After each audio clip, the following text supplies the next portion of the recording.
warayirangije ngo ndangize igrade nayo ndayirangiza kumbwira ngo sinize aho indi migizo ufite muri itete tuvuge subiza handi gisirimba hahandi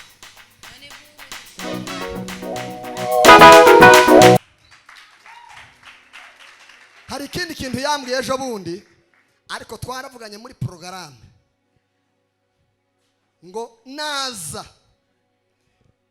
twavuganye ko uzomubwira mukazana wa mubyeyi hariya wa mubyeyi uzuririmba se yitwa nde hajya bambwira nyina wuyu nyina wa Moses ngo numuririmbyi wo mu rwego yarambwiye ngo naza tuzomumenyesha azoba ari kuri afishe iwe nyina wa Moses na Moses n'abandi bazobana dukomere ijambo ry'Imana amashimeshi cyane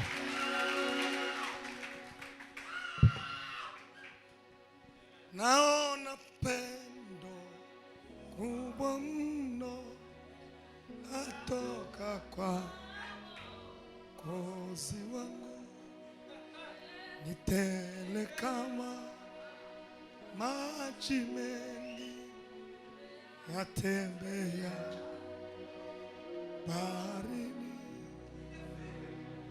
yanitolea tumaini na kwamba nitatiwa nguvu na niwe muodari tena katika pendo la Mwokozi. Haleluya, ni pendo kubwa linalotoka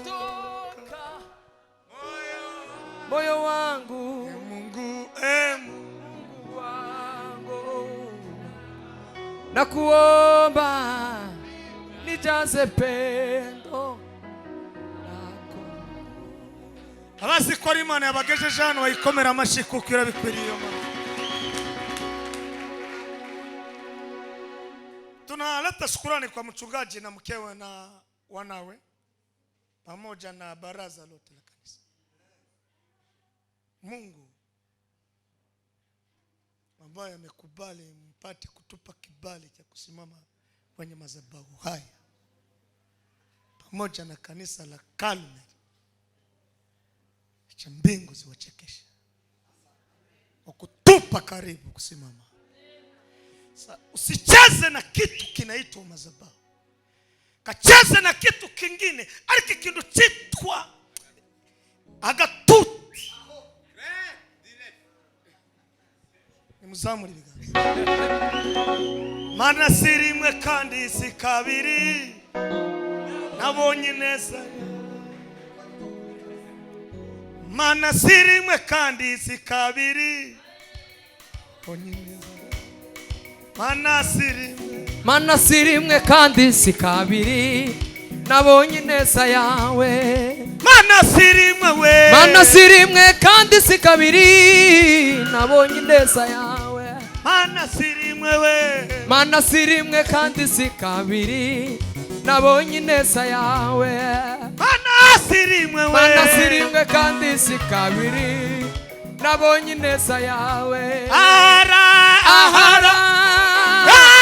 Marira wahinduye umunezero we. Ahara marira. Ahari marira wahinduye umunezero we. Amashi ahara marira. Ahara ai wahinduye umunezero. Ahara marira. Ahara marira wahae duyumune. Samuri bikaza shau. Sama haleluya haleluya.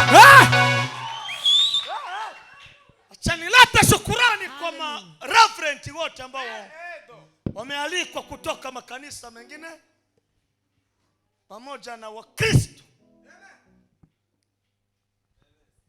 Wagize neza kugira ngo duhurira hano tube nk'abaramukaye. Abarundi baravuga ngo nukugumbirana. Muri abantu beza. shimire mukozi w'Imana umaze kutubwira ijambo ry'Imana ryiza. Biriya bintu birindwi wari kubirangiza kubera kuko abantu bashaka ngo runaka avuge naho Imana yaciye kwa naka. Hari ibintu bitatu bigize isi. Icyambere ni ukumenya uwakurushije amahirwe ukamwegera kugira ngo akugabanyirize. Twese turabanya amahirwe kwa Kristo ariko siko twese tugereraho icyarimwe. Twitwa ko turi abacuruzi ariko siko twese duhita tuzamukira rimwe. Abagutaza korora inka nibo bazakubwira uko bukama nuko baje bamwe amata. Iyo uvuze ngo abantu boroye nawe ugaza n'umutwe ngo ugiye korora babaza inka bazorora bate, baziragira bate, bazikama bate, ulisa bwana. Icyakabiri kwisi ni ukumenya umuntu wakubanjije kwinjira mu gikorwa cyitwa elimu. Isi n'Imana, isi n'Imana, Imana n'isi yubaha abanyabwenge. Utere attention cyane gusuzugura umunyabwenge. Umunsi uzamusuzugura umunsi umuzisanga ari premier ministre w'igihugu runaka. Cya gatatu tugasuzugura umuhinzi.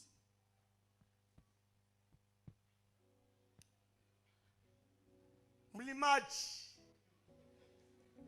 isi yose ukwingana umuhinzi ni boss. Nimuvuge ngo ni boss.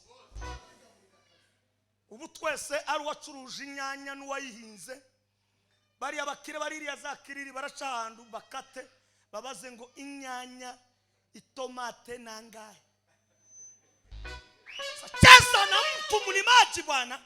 Unaweza kucheza na mambo mengine lakini usicheze na mulimaji. Mwakoze cyane ndabona basaza hano, ndabona babyeyi hano, ndabona basore beza, ndabona abantu bafite imbaraga, ndabona ba ministre, ndabona abanyabwenge, ndabona ba docteur, ndabona ba l'étranger n'abandi. Za muri kiganza cyawe muri abanyamugisha rero munemerere mu minota ka 25 mbaheze ubutunzi hanyuma mundekure inje kuruhuka. Ejo nzabandi ku Gatuti Foursquare, kuwa gatanu zabandi ku kandi Gatuti mu Bugande, kira kindi cyumweru zabandi Nairobi.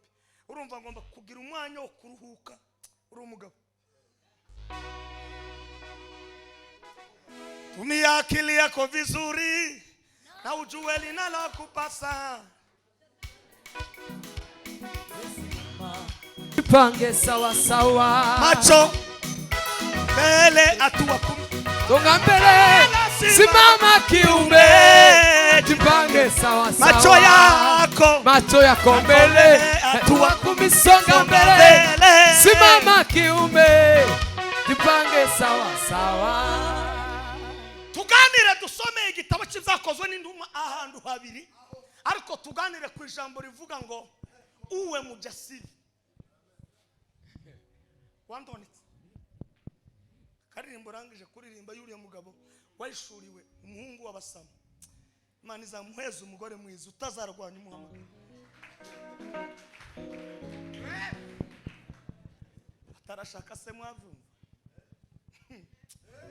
Nimba hari ikintu kigoye kwisi umuntu uvuka mu banaka na uvuka mu banaka ngo mugiye kuba mu byo uzasengera icyo uzoza ugisengera kandi cyane. Ibyakozwe n'intumwa turasoma ahantu habiri mu byakozwe n'intumwa gusa ariko ndaganira kuri topic ivuga ngo ube umushizi bw'Imana. Uwe mujasiri ugira ubushizi bw'Imana. Ibice 4:13 Matendo ya Mitume. Ninde wahabonye vuba kugira ngo iyi minota mbasingirize imwe kubasigira ibintu biki. Soma data. Hakuna microphone wakupe bwana. Nibaguze microphone. Soma. Turongera dusoma ibyakozwe n'intumwa. Ibice 12 no kuri 6 no kuri 7 uri busome asimbe 12 13 arekera ijuru n'amatayi. Ibyakozwe n'intumwa 4:13 Ni data we. babonye ubushizi bw'amanga bwa Petero na Yohana. Soma neza iwitonde ube pose. Some buke babonye ubushizi bw'amanga bwa Petero na Yohana. Wumva ko wagoroye rero. Babonye ubushizi bw'amanga bwa Petero na Yohana.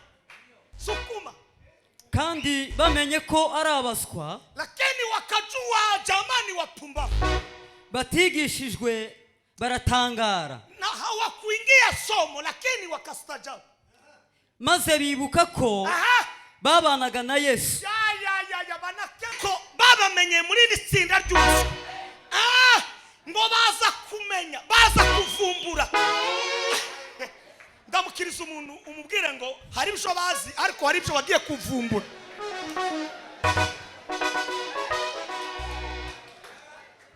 Cumi na kane. Matendo ya Mitume 12 no kuri 6 Usimbi 12 no 13. Gira mpeza abandi bintu nimara ntahije kuryama ejo ufite akazi kenshi. 12:6 Pima kadusome 12:6 izakozwe n'intumwa. Herode araye ari umusohore. Herode alipotoka kumuondosha sasa. Iryo joro Petero yarasinziriye hagati. Iryo joro Petero ngwari huniri hikatikati kabasoda y'abasirikare babiri.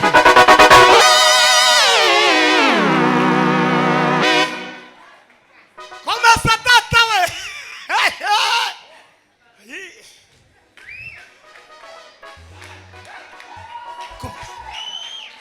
Aboheshejwe iminyururu ibiri. Alikuwa anafungwa na minyururu miwili. Abarinzi nabo bari ku rugi barinda inzu y'imbohe. Hari abarinzi aho bataza binjira, hari aho baza bahagarara. Nuko marayika w'umwami Imana ahagararaho. Malaika wa Bwana kasimama hapo. Umucyo waka mu nzu.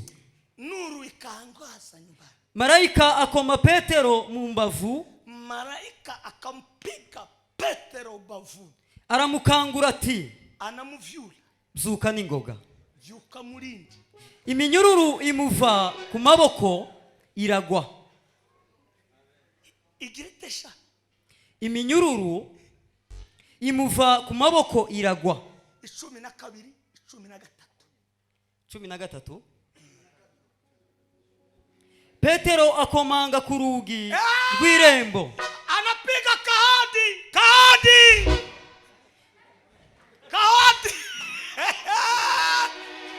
Yo! Anapiga kahadi. Nimugera muti. Vuga ngo ibyawe kubera gusenga bigiye gukomanga. Kurikibana. Girurya vuga ngo bigiye gukomanga. Hari umuntu utangiye ngo kumva azamura ikiganza ciwe. Sema haleluya. Umuja witwaga Rode aja kubyumva. Witwa nde? Rode. Soma neza. Roda ntabwo ari Rode. Roda. Ni Rode ni kwanda. Aho icyo cyagiye hirya. Komeza data witwaga Roda. Shemasa alikuwa anaitwa Roda, dada Roda. Aja kubyumva. Amenya ijwi rya Petero. Anamenya sauti ijwi ryake. Ibi neza bimubuza gukingura. Icara umuriro kera watse. Rekeraho. Ndamukiriza abantu babiri kuko sinkugora. Ubanda mukiriza ubabwire ngo sengana ubushizi bw'amanga.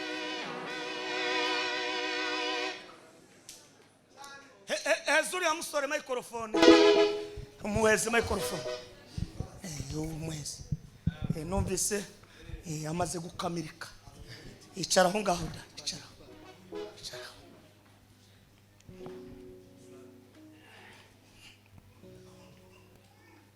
Hano harashushe.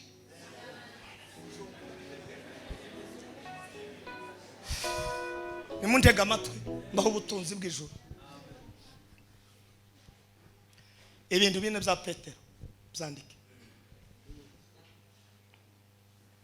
Icyambere nuko yagize imbaraga zo gukurikira ufite imbaraga.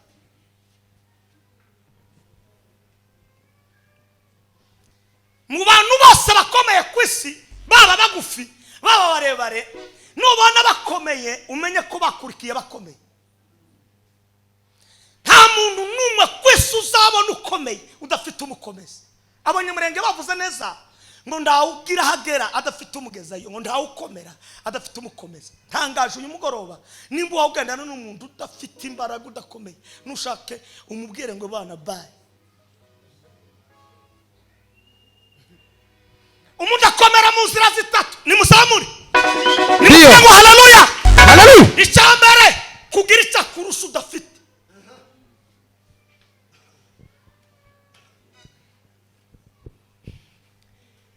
Yavuze ngo ugomba kugera gusenga. Umugabo witwa Marehemu Kamburishi ngo yarapfukamye abyukirije inka, arapfukama mu rukerera ngo apfukame, burira burongera buraca, ngo yibuka kuko yarafite amafaranga yo guheza umugore ngo aje guhaha mu isoko.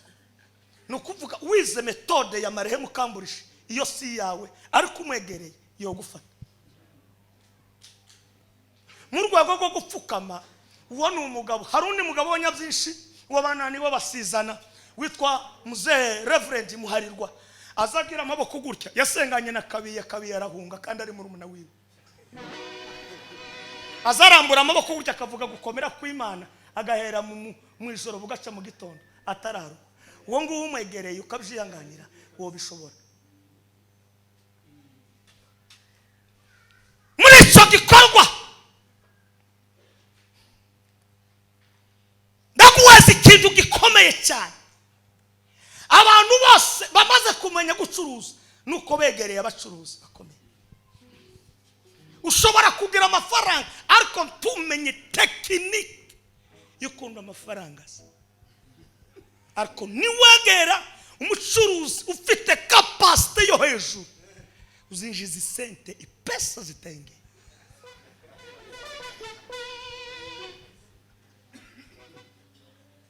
Ari umuntu numvise cyane nimuzamure.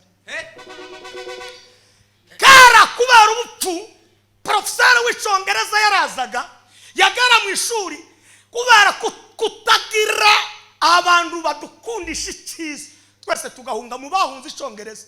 Matayo mwene rawe Matenga nahunze ishuri ndasohoka kuri epe rutabura.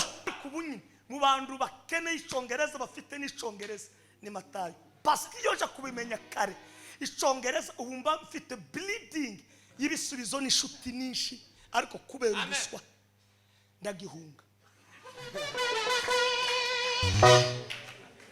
Mumumenyere mumuyeke wisatani kahega na Eva irega nabuna kitula besha no kuteranya mutayemele mutakore akabateranya. Nimuzamure bikaza sema haleluya sema mumbarize ngo uhunga icyongereza cyangwa ntuzu gihunga. Ubimenya nibwo buzima fitama boradashirira. Rekatange haleluya gusa haleluya. Umunyabwenge uri hano umukongomani uri ahanga uzoza wicara wiga ikirundi. Nani ndagize yamba ni sawa none ni wiga ikirundi umunsi umwe uzisanga ahantu heza, ariko nutakiga do yawe izatuma utagera ku bisubizo. Ubu ungejeje mu Baganda sebo uliotya kama tata wetuli naye nyagalo kukola business ejangu nkulage ndi umugande kaba ndi umukongomani, ndi umwongereza kandi ndi umukongomani. Paske shaka kugera ngo nzakora ibikomeye, iga icutazi. Nujana n'abakomeye uzaba ukomeye, nujana n'igifu uzaba igifu, nujana n'umujura uzaba umujura, nujana n'indaya uzaba indaya, nujana n'umurusi uzaba umurusi. Nimuzamure ibiganza. Musifuni ni Mungu wetu, kwani ametutendea mema, tutamusifu tu aliyetoka juu. Shangilieni Mwokozi. Icya kabiri cya Petero ngo yarazi kumva ijambo mu buryo bwitonze. Nidutunga abakristo bumva ijambo batujije bazakora ibikomeye. Mpamvu ubona twese ariko twagera mu ijambo ngo yatinze no mu mutima akama yisakuriza wenyine mu mutima. Abantu bose bumvise ijambo bitonze, Biblia ivuga ngo kwizera kuzana no kugera gute no kumva. Sasa mtu kama asikiye ntabwo atujije ntari pose ntazabona ibyiza by'ijambo, ariko abatujije bose barumva. Umva aya magambo anyaga yakomeza, azaba ari nk'umunyabwenge ubatsinzuye ku rutare, uriragwa imivira temba, umuyaga urahuha, byose bikubira kuri yazu ngiyagwa uko yari yubatse ku rutare. Ariko mwebwe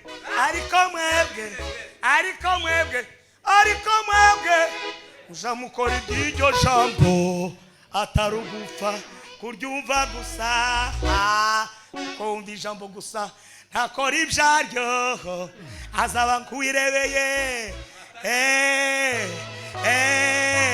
mundoregwamo amaze kwireba uwo mwanya akibagirwa uko yasa. Zamura ikiganza cyawe, zamura haleluya. Dufite abakristo bakijijwe ariko kumva ijambo, kusikia neno, kusikia neno byarananiranye. Asome sikala dore ngabo basore bose, dore watani vijana wa misomo, ariko nta muntu ya magambo yose wabwirisha ntawe yanditse gusa basaza, kandi nimwe barevera benshi. Aya magambo abwirisha ejo bundi woja muri Australia baguheza gatuta agatuma guheza inzu, ariko kubera kutamenya kumva no kumenya gaciro ko kwandika ijambo n'ubu gusa turi mu munyenga. Ijambo rya gatatu rya Petero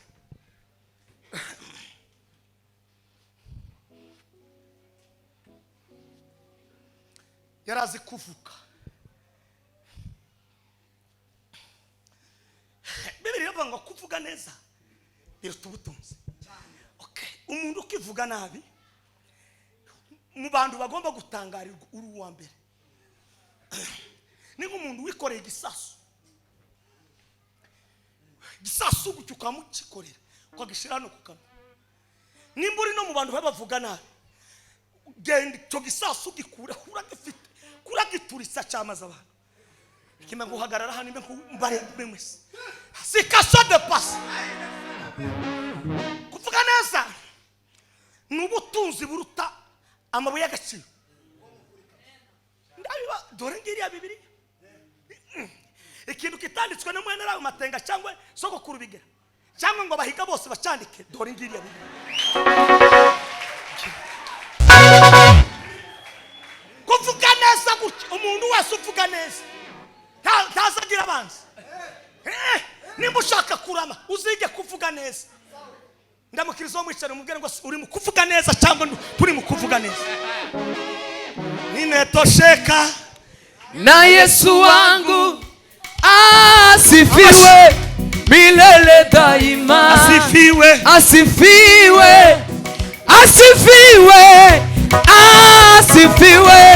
milele daima, asifiwe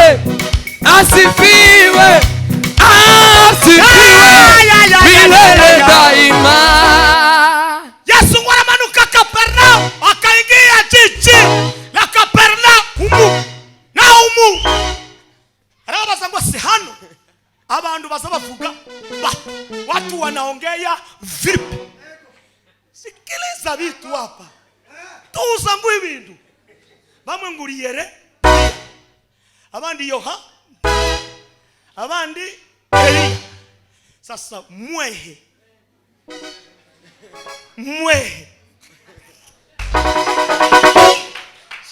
ikibazo kibanzirishe hirya no mu muca no mwira. Sasa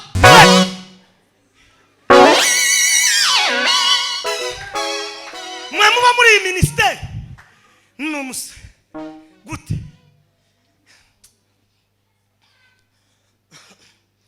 Iyo uvuze mbere ugatanga ijambo ry'ubwenge ubona igisubizo. Ngaya makuru Petero kubera kumenya kuvuga aravuga ngo Kristo umwana w'Imana ihoraho. Tabindi ga Yesu yashaka. Iyo professeur yamaze kukwigisha aza shaka kureba dimension ugezemo adahari ko sobanurira abandi kuru ya science cyangwa se philosophy, akavuga ngo uyu petit uyu anaelewa matière.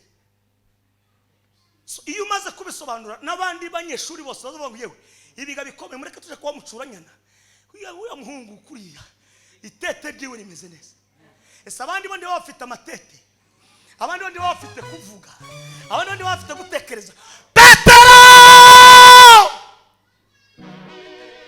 umva ibintu bitatu yahawe kumenya kuvuga. Icyambere baramubwira ngo kuri wowe zahubaka iki torero. Umve ye umuntu wari kuroba injanga abonye feva yo gusangira ibintu bijanye n'itorero, kandi iryo zina mwiri torero ni Yesu Kristo. Aramubwiye ngo sha nubwo ngiye ariko ngusigiye akazi k'itorero. Ico ni cyambere. Namba 2 nguhaye kado yifunguzo z'ubwami we.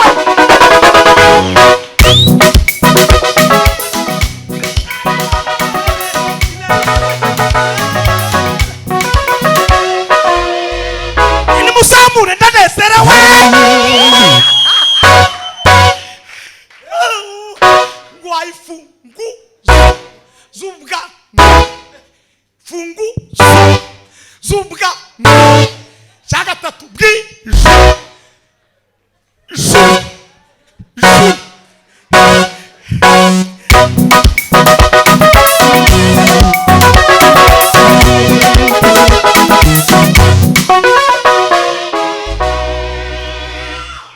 mureke tuvuze induru rimwe kabiri gatatu.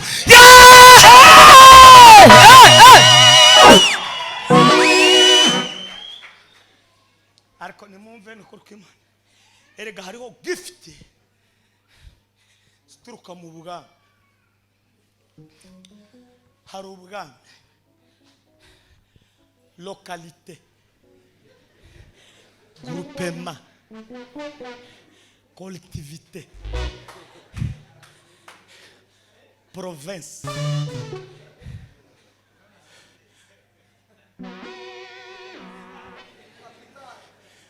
présidence. Hajya abanyamurenge tugira ubwami bwo kwande bwa Karojo. Bwande nibwo muze Karojo ni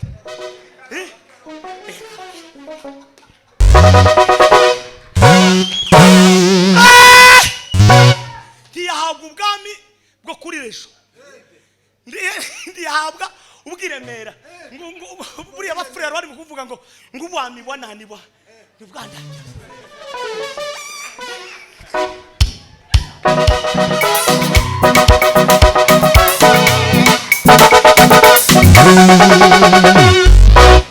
Ifunguzo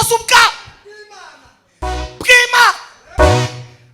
Umva icya gatatu ibyo uzadufunga kuri nijoro natwe turafunze, nufungura turafungura.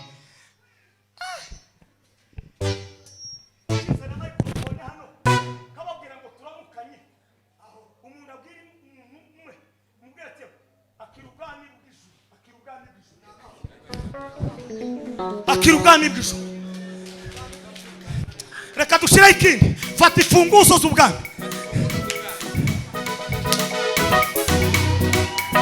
Amina, amina, oh amina. usifiwe Jehova. Uyu mwishwa wanje nawe arazana ibindi. Ni musamure.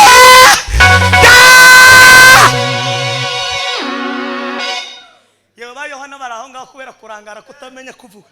Ubu ni umuntu wese uvuga neza arangwa n'ishurirwa. N'ishurirwa. Ni watu wa maono. Niwe uzamenya kuvuga neza. Na ibihohotera za hoho. Abavukiye no ndibomenya ayo materime. Ayi data we ndamukirizo mwicara mubwire ngo Imana iguheze ifunguzo z'ubwami bw'ijuru. Uzumenya kuvuga neza, uzumenya gutekereza neza. Shiramo agasirimba sha. Agasirimba. Ndama nicara hano imbe komeze tekereze neza. Imigambi mutekereze neza.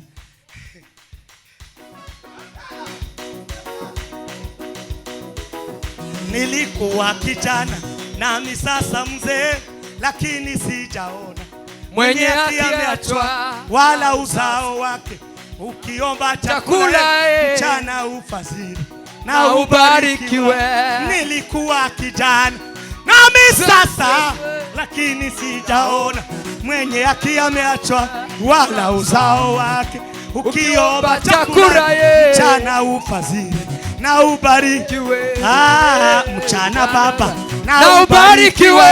Mchana baba na ubarikiwe. Mchana baba na ubarikiwe. Mchana baba na ubarikiwe. Mchana baba na ubarikiwe. Mchana baba na ubarikiwe. Mchana baba na ubarikiwe. Mchana baba na ubarikiwe. Mchana baba we mchana baba na ubarikiwe. Abantu bari mukuvuga nabi nimuvuga neza. Abantu bari mukuvuga nabi ku bakobwa b'abandi nimuvuga neza. Nimuvuga neza. Ngukuraje gushaka uriya mukobwa w'abantu naka ngo ni kabutinde. Nimuhindura ivugo.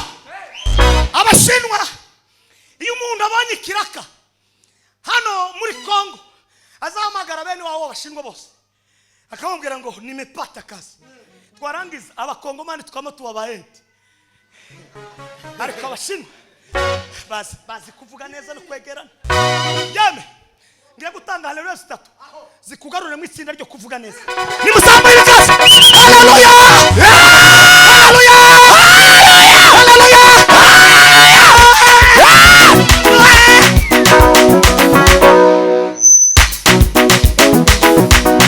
Mchana baba na ubarikiwe.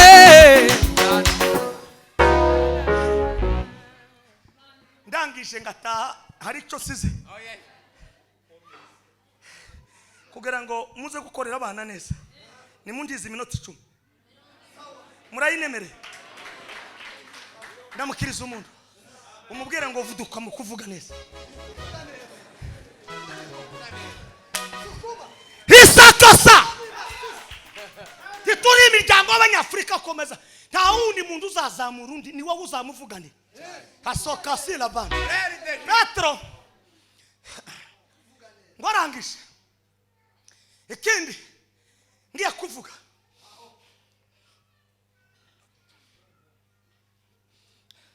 ngo menya gukorera mu gihe cye.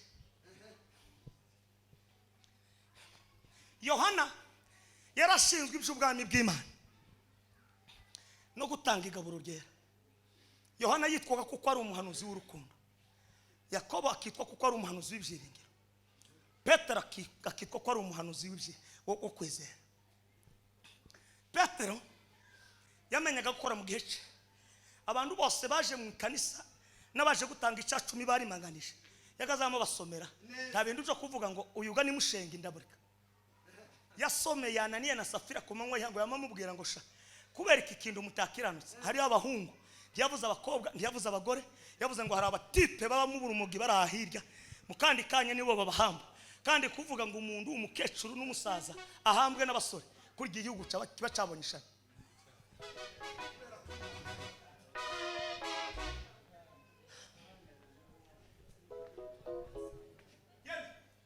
muri hano muri bakunuva aramusomera icyakabi Petero byakozwe n'intumwa 3 murongo wa mbere kumanuka na Yohana walikwenda huko kwenye kalwea wakakuta kiwete kimoja kisipojiweza kinaomba chakula wakakuta kiwete kimoja kisipojiweza kinaomba chakula simama uende umeponywa na Yesu simama umeponywa na Yesu. Yohana aravuga ngo iyi si domene yanje no kuvuga iby'ubwami bw'Imana no gutanga ameza y'umwana ariko iya mayitaje ni ya Petero mureke duhanana umwanya mu abacuruzi mwe mucuruze tubasengere muzane ibyacu ni mubirya munakula moto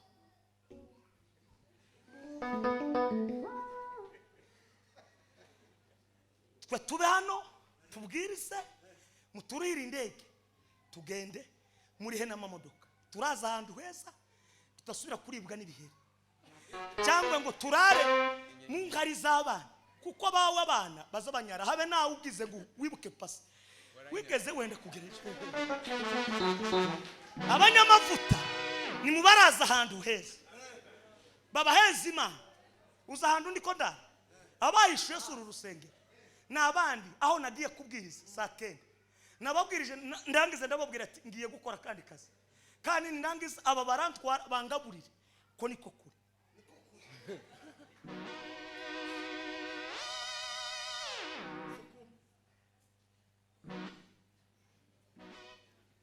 none reka mbabaze kugendera mu ndege ni bibi n'icyaha ariko Gashamba yaravuze ngo ibyisi ngo tubyitaze none umuntu ubu yoba kiva mu bibogobogo akagenda n'amaguru agahuruka gitarama gifunze kiti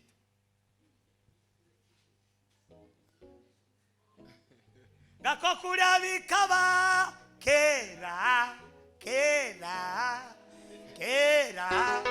kyanya cyagenu bene witwe nuwana bayikiga yabo bandu yigiri mu bwato vula igatonya banakize mushekera bamudeta hayivule gashaga nuwashasha nuwa bandu bari muri dimension yo hasi baramavuga ngo Matayo ngo niwo wa mbere gusaba ifaranga reka mbabaze indege naje muri woyirije mbabwira nikindi insubizayo niwo wiriha umuriro watsi ibuvira waruhari reka ngubwira nigeze gusaba umwanya kuja gasenga barambwira ngo haupate mulango ariko igihe ngo kigere barampamagara barishu reka ngubwira timuzi ko twataramiye hano tukaza twinjira inzu nindi ubu nda mwanya wo kwinjira inzu nindi naha ngaha twarangiza imodoka imvubu ziri aha ngaha zikama zidutora ntabwo twirase ni igihe cyageze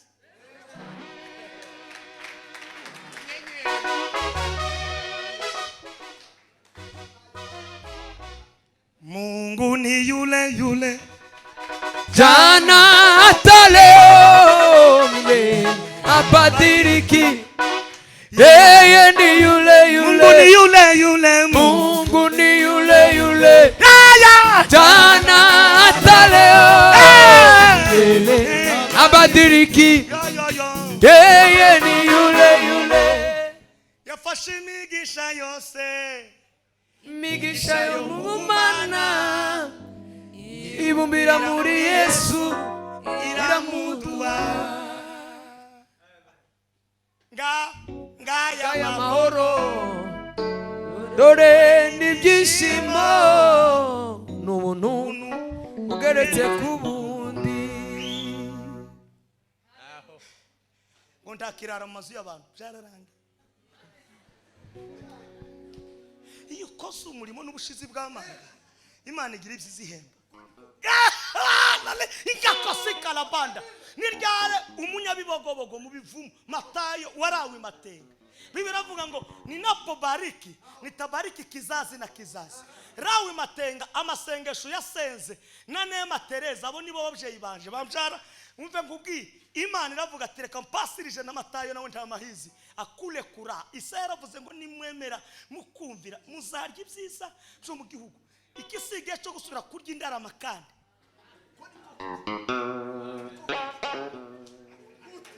yafashe imigisha yose gisha y'ubumana ibumbira muri Yesu nimusamuragira ndangise sema haleluya. Urya Petero wawe iki ifunguzo z'ubwami bw'iki bw'ijuru. Herode Agripa pa akadanganyika kichwani agira ngo uko yishe Yohana ariko niko yica nde Petero. Reka ngubwire hari abapfuye ni igihe cyabo ariko ntigomba gupfa kubera kuko Herode ngo yapanze gahunda rimwe na rimwe izisa nkaho ariko ijisho ryayo rituriho. Amakuru nayo ngo arangise bamujana mu mbohe kugira ngo bamenye kapasite abasirikare 14 n'abatandatu banabana bo gushira abasirikare 16 batazi kuri igihume cy'ijuru. 16 nakuru kimane mu ijuru 15 bari bazi foro yiwe imbaraga ye bari bazi ko atari uhasi baramubwira ati reka ducunga naho ntibamenye ko bamubikishije ifunguzo z'ubwami bw'ijuru. Reka ngubwire dufite ifunguzo n'umuka wera ni Yesu Kristo ni jambo w'Imana. Izo funguzo so dutambuka uturwara tugakubita abandi usanga ko turakomeza tugapasinga ariko mube kabibaza ni gute tuzaturama tutaravuke twese mu town kera umuntu yamanuka kumushasha akamavuga ngo ndarara kumushasha ngo malaria ngira gukubitagura none ko turyamyeyo ko twatubyarirayo abana ko babaye ba lisanse ko babaye ba docteur muza makuru nimugere muke ni misi mike tugiye gutaha ubu bwenge murebe ukuntu tugorora igihugu.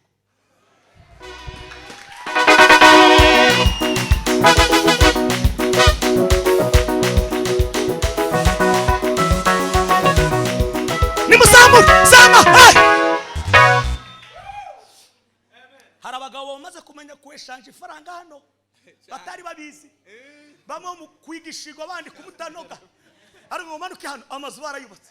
Okay rimwe na rimwe ibibazo n'ingakayira ko kugira ngo ikubite mu itete risentiri pfibuzi kumanuka n'ingoni n'iposho tutahe wahashe ikakuzana ibujumbura ukaza wahashe wapigaho abana bakubwira ngo papa karibu bagafata envelope bareba mama gaseka ariko mu iposho no mu gatanu yagazagendana n'ingoni n'igitoko cha jingisi akamasura gataha n'igitoko cha jingisi no mu kazi mureke ndangise. Ayi Petero ndabukiriza mugezo mubwire ngo Imana yaguhaye ifunguzo ufite ifunguzo yewe mumubwire ngo ufite ifunguzo wa mukobwa we nimukomere Imana bashimesha hari ifunguzo dufite tukona funguzo. Mfite gahunda yo kubona n'umunyabwenge umwe aje kumva ibindi 10 bijanye no guhinga none amasaha yagi ariko ndacu kuko ari umukristo ndaza kumubwira mubwire tiyo twahuye n'ikibatsi cy'umuriro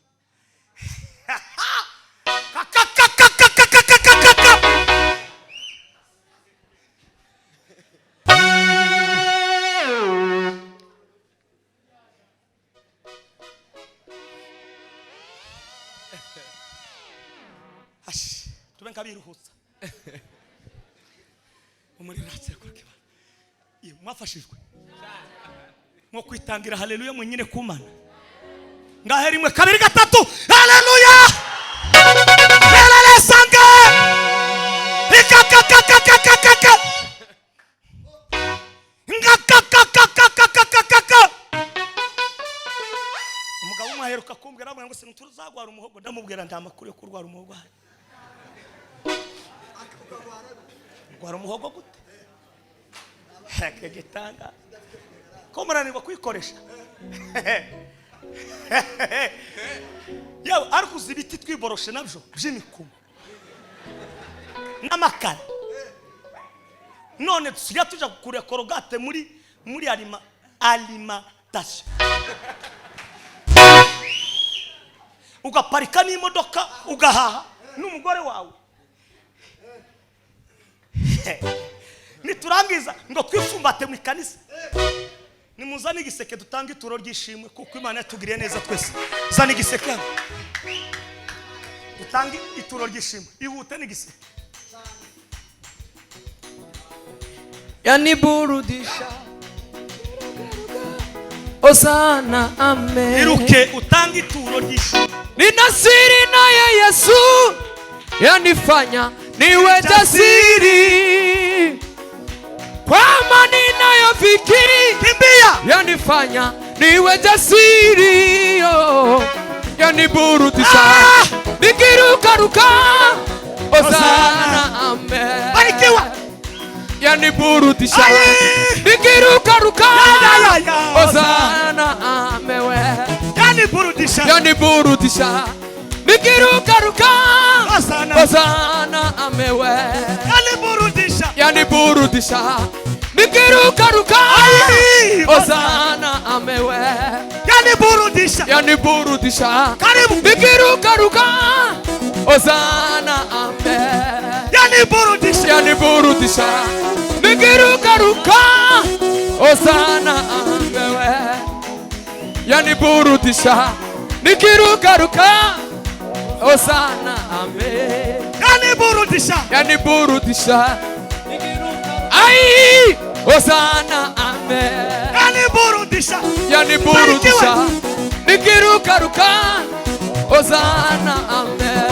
Yaniburudisha nikirukaruka Osana amen. Yaniburudisha nikirukaruka Osana amen. Yaniburudisha nikirukaruka Osana amen. Yaniburudisha nikirukaruka Osana amen. Yaniburudisha nikirukaruka Osana amen. Nikirukaruka Osana amen.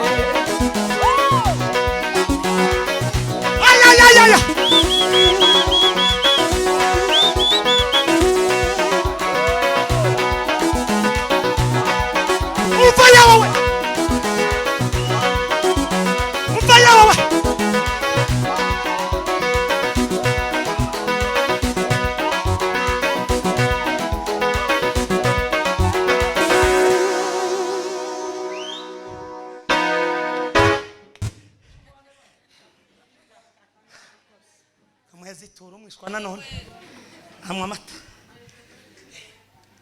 shoro umugabo ahogira bishwa nuko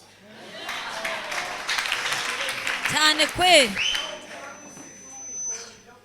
uko ari izina rikomeye kwijambo Matayo ndi mubacuranze umwishwa ari ikise nakora kwima nimugere mu Imana ibagurene amen. Ikana 13 twasomye ndangize ngo bamenya ko bafite ubushizi bw'Imana ariko ngo bamenya ko ari abapfumbafa baswa batigeze kwiga. Nuba abantu benshi bagwa ko kuri Matayo yarize sinarangije secondaire ariko ubu kanitonde bivuga neza diploma ya Bibiliya narayirangije ngo ndangize igrade nayo ndayirangiza kombera musinize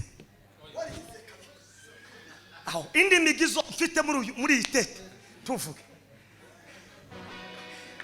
subiza handi gisirimba hahandi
bizakorerwa mu mibunda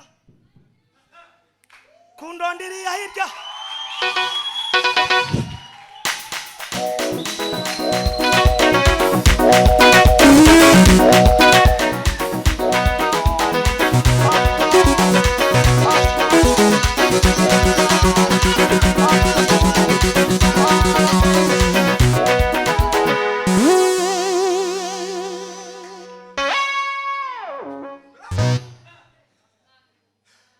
Nindurwaye yiruke hano musenge yiruke genda ube muzima subizamo ba muzima ongeza sauti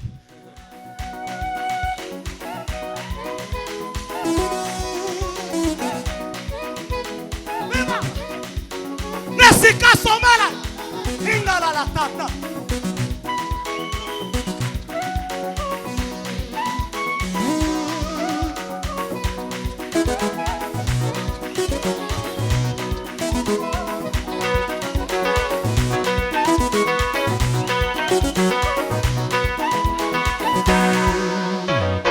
mutunge biganza kuri abarwaye uko ngenza ariko mugenza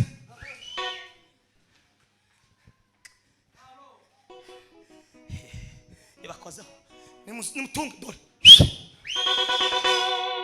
yewe turabasirimu rambura amaboko uragara ngo uzawambara kuturusha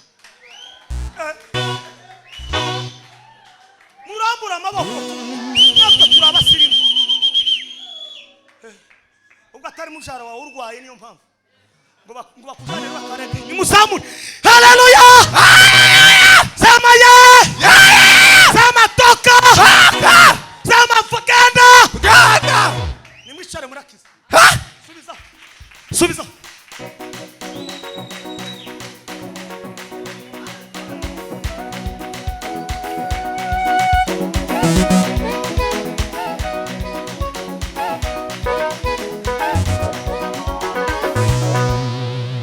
ariko baza kumenya ko bagendanye nande na Yesu abagendanye na Yesu nimwakira umugisha nimwakira umugisha nimwakira umugisha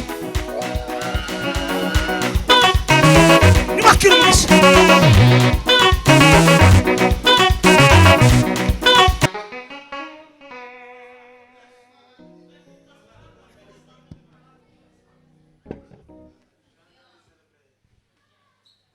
Agora eu urishema se okay nibyo uzahembe kandi uri umugabo mwese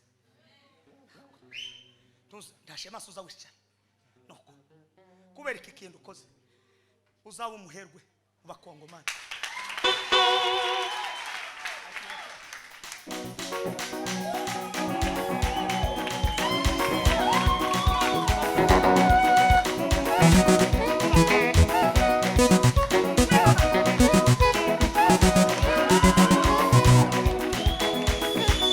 Imani bahumugisha Imani bagirene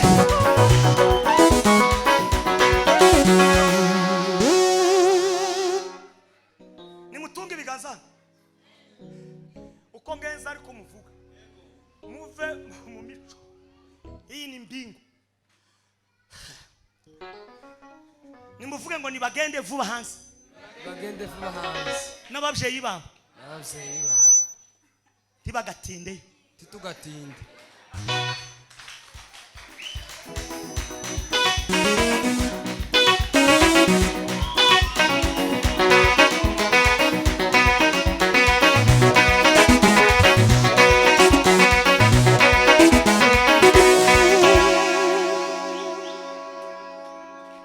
nimuhaguruke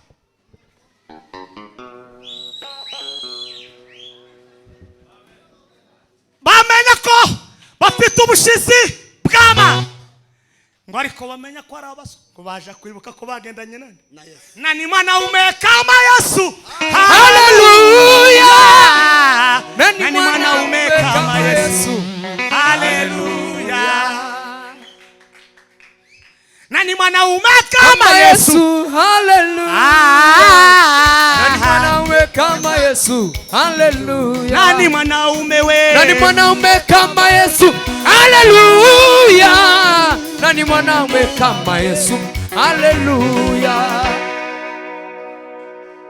Umuntu umwe muri Amerika yabonye nuri indege sitewe wageze muri state watugera ko wageze ndamubwira ngo ngali maeneo ya Afrika ariko mukomeze mujye mubika ijuru n'amatayo turaje none gayeme bamwe tuzosubira duhurire muri Amerika abandi mu biterane bya Australia abandi mu mibunda no mu bibogobogo tugarutseka dufite kikosipe pasi mu bagabo bazubaka ibitaro binini matayo ndimo